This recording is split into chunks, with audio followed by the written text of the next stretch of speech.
legends, I hope you're all fantastic. I want to show you one way I've been using the AM4 and the VP4 together. I'm using the AM4 for the amp and cab modeling and pre-effects like a wah, phaser, and delay. I am then going into the VP4 for all my stereo time-based effects on here. And there's a couple of different ways you can hook this up. You can simply keep the AM4 mono and use one of its outputs into the mono input on the VP4, then come stereo out of the VP4. You can use the VP4 in the AM4's insert loop. To do this, you'll need a pair of TRS to dual TS cables, like a stereo to dual mono cable. Really easy to hook up. You just take the send from the AM4 to the two inputs on the VP4, then the two outs of the VP4 go to the return on the AM4. That is placed at the end of the chain on there. You can then go from the AM4 outputs on there and take that to your amplification system, or you can use a single SPDIF cable on here. All you've got to do is connect the SPDIF out of the AM4 to the SPDIF in of the VP4, then go to the setup menu on the VP4 and set the input source to, I'm using stereo in this case, but make sure it is set to SPDIF for the digital connection on there. Then you can just run out of the VP4 as before. So a bunch of different setup options. You would have noticed there that the scenes on the VP4 were switching in tandem with the AM4 over here. Now I've named them the same thing on here to keep things clear. You don't have to do that, but there is a very cool scene sync function in here, which sets a MIDI CC. You don't have to enter the CC values like you would with another MIDI controller. You just set a MIDI CC on, in this case, the master unit, the AM4. I'm using a TRS cable from the MIDI out of the AM4 to the MIDI in on the VP4. In the VP4 setup, I just have to set the scene select to the same CC number and it will take care of everything else on there. So I've kind of recreated, in a way, my AXFX3 or FM9 preset on here, but it's modular. I can pull these two units apart. If I just want to use the AM4, I can do that. If I just want to use the VP4 with my amp rig, I can do that. But a single SPDIF cable, a single MIDI cable on there, and I'm all synced up. So I'll take you through the main sounds on here. I'm in the scenes mode of the AM4 and the effects mode of the VP4. The idea being that I've kind of got my main 4 scenes on the AM4 and I can turn these effects on and off as I like additionally on the VP4. Furthermore, I can use the channel picker function on here. If I press and hold, say, these foot switches, and I've set this up on the VP4, I can select between, say, 4 different reverbs on here, or I've also set it up so I can select between 4 different delays. So a lot of flexibility using the channels. Let's turn all the effects on the VP4 off. We'll hear the FAS Stealth Blue model on the AM4 with my free cab IR.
So just staying on a single scene on the AM4, I can still surf through all those different effects on the VP4, and again, using the channels feature on there. One thing I might want to do, say, is navigate over to the reverb and try a different reverb type over here. Let's try one of the special effect reverbs like the Ursa Major over here. And again, if I've got my main reverb, say, as the gold plate, I can use this channel picker function to select the Ursa Major whenever I want it on my chunk scene.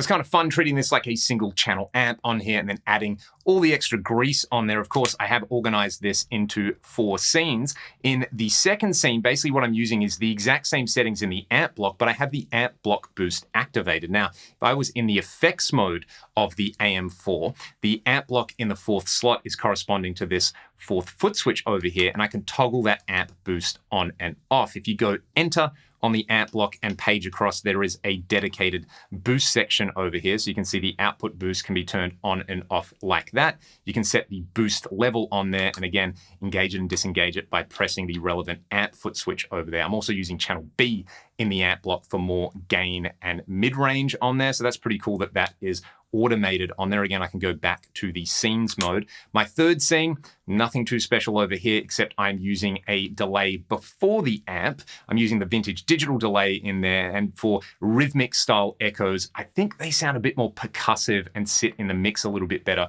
when you place them before any distortion.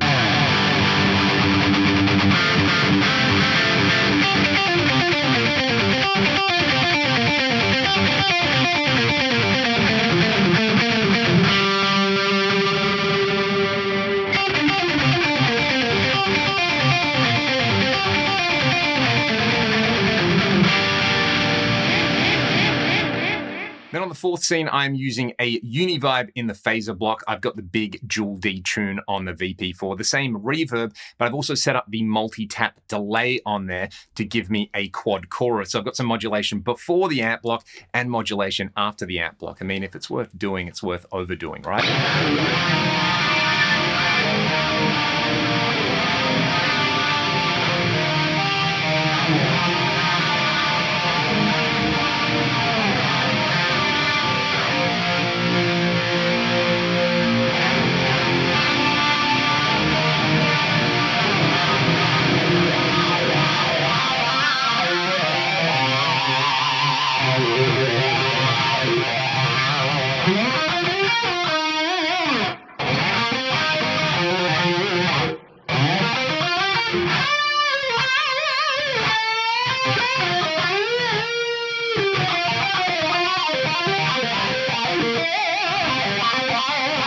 That kind of doubles up as my psychedelic scene as well, with the wah and kicking in something like the 2290 over there. Now, if I'm in the effects mode of the AM4, what I can do is this far right foot switch I have set up as a channel picker on here. So I can select some different amps. You know, if I want to do a gig where I'm using the Brit 800 instead of the FAS Stealth Blue, so more of just a classic rock crunch thing, that works really well. Again, let's hear that. I like this.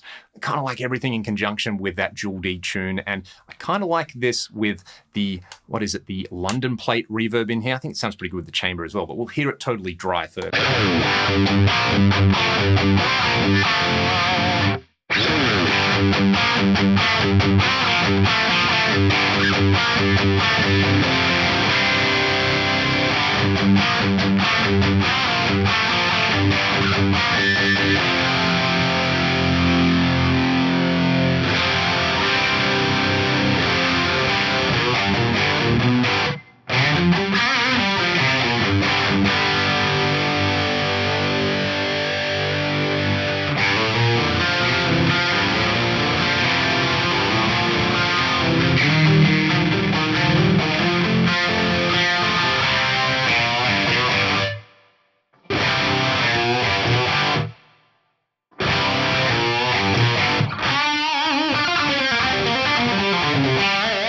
Now, I do have a version of my live preset, which I can use on just the AM4. So basically leaving out all the extra grease. It's just the amp, a dimension chorus for that stereo spread, and then a stereo delay with a wah up front. So if I wanted to just take the AM4 with me, I can do a gig with it to do all the big Chungus ragdoll stuff.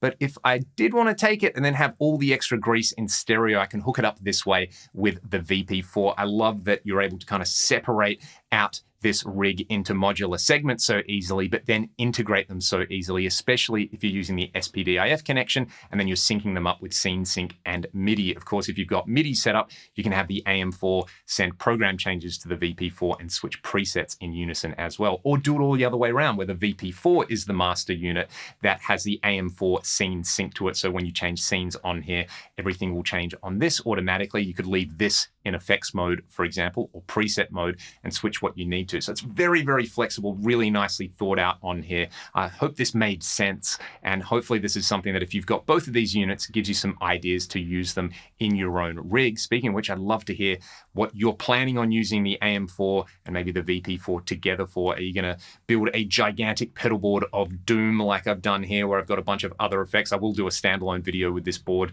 showing you how I use all the extra analog pedals on here and some extra outboard gear just for fun, just because, you know, sometimes, like I said earlier, if it's worth doing, it's worth overdoing. And on that note, I will say thanks so much for watching the video, and I'll see you next time.